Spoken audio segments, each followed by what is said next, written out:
ಪರೀಕ್ಷೆ ಮಾಡುವ ಮೂಲಕ ಮತ್ತೆ ಭಾಷಣ ಸ್ಪರ್ಧೆಯನ್ನು ಏರ್ಪಡಿಸುವ ಮೂಲಕ, ನಾಟಕದ ಮೂಲಕ, ಸಂಗೀತದ ಮೂಲಕ ಬಾಬಾ ಸಾಹೇಬರನ್ನ ಪರಿಚಯಿಸುವಂತಹ ಒಂದು ಪ್ರಾಮಾಣಿಕ ಪ್ರಯತ್ನ ಇವತ್ತಿನ ದಿವಸ ನಡೀತಾ ಇದೆ ಬಂಧುಗಳೇ. ಯಾರೆಲ್ಲ ಏನೆಲ್ಲ ಕೊಟ್ಟು ಅಂಬೇಡ್ಕರ್ ಜಯಂತಿಯನ್ನ ಉದ್ಘಾಟನೆ ಮಾಡಿದ್ರು, ಆದ್ರೆ ಹನುಮಂತಡಿಗಿ, ಅರವಿಂದ್ ಕಮಲಾಪುರ, ಅಲ್ಲಂಪ್ರಭು ನಿಂಬರ್ಗ ಅವರು ಬಾಬಾ ಸಾಹೇಬ್ ಅಂಬೇಡ್ಕರ್ ಅವರ ಜಯಂತಿಯನ್ನ ವಿದ್ಯಾರ್ಥಿಗಳಿಗೆ ಕಾಪಿ ಪೆನ್ ಅನ್ನ, ನೋಟ್ಬುಕ್ ಪೆನ್ ಅನ್ನ ಕೊಡೋ ಮೂಲಕ, ಪರೀಕ್ಷೆಯನ್ನ ನಡೆಸುವ ಮೂಲಕ ಚಾಲನೆಯನ್ನ ನೀಡಲಾಯಿತು. ಇಂತಹ ಅರ್ಥಪೂರ್ಣ ಪ್ರಯತ್ನಕ್ಕೆ ನಮ್ಮೆಲ್ಲರಿಗೂ ಕೂಡ ನಿಮ್ಮೆಲ್ಲರ ಸಹಾಯ ಸಹಕಾರ ಮಾರ್ಗದರ್ಶನ ಸಿಕ್ಕಿದೆ. ನಿಮ್ಮೆಲ್ಲರ ಬೆಂಬಲದಿಂದ ಇಂತಹ ಒಂದು ಅರ್ಥಪೂರ್ಣ ಕಾರ್ಯಕ್ರಮ ವೇದಿಕೆ ಇವತ್ತು ರೂಪಿತಗೊಂಡಿದೆ.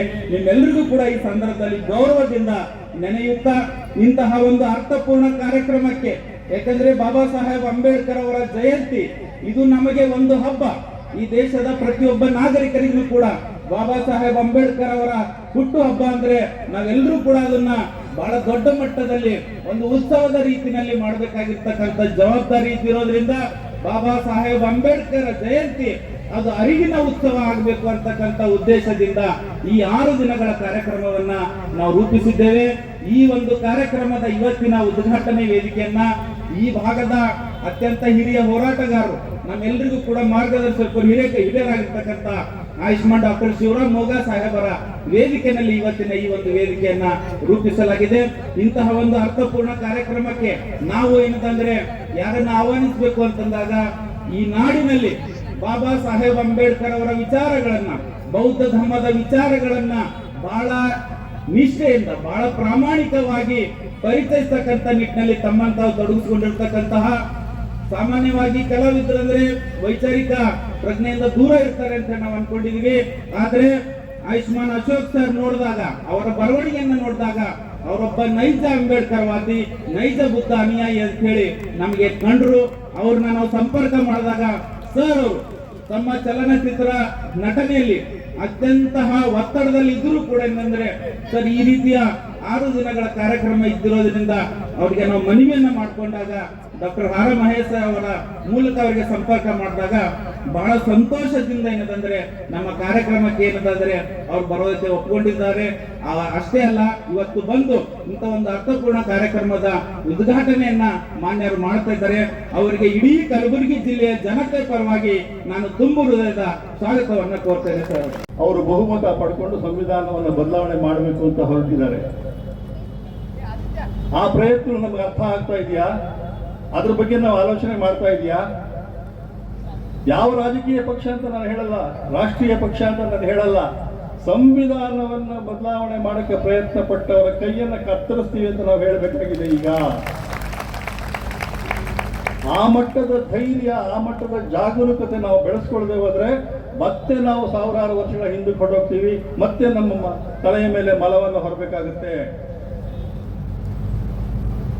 ಇಂಥ ಒಂದು ಗಂಭೀರವಾದ ಚಿಂತನೆಯನ್ನು ಮಾಡಬೇಕಾಗಿದೆ. ಈ ಅರಿವಿನ ಸಭೆಯಲ್ಲಿ ಬಾಬಾ ಸಾಹೇಬರ 135ನೇ ಜಯಂತ್ಯೋತ್ಸವದಲ್ಲಿ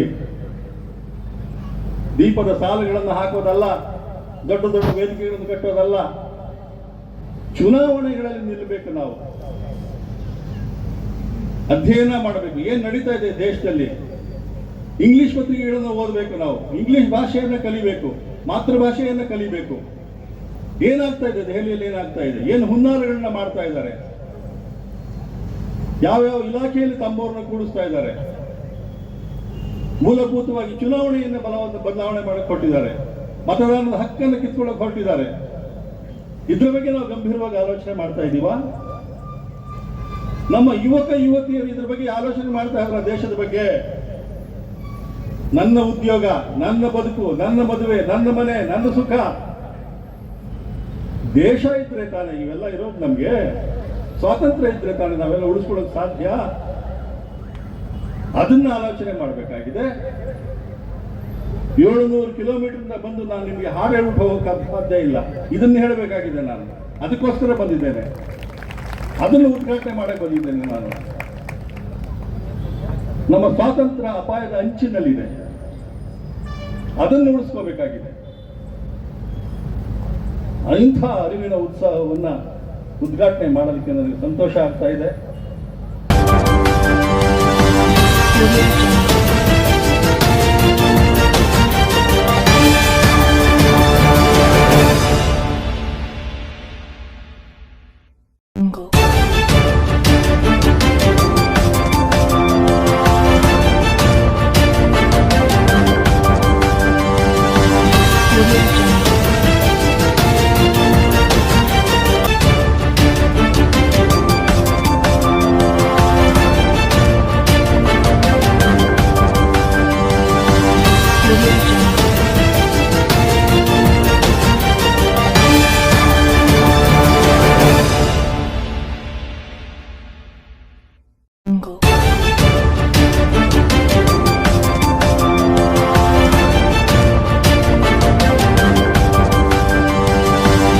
Thank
you.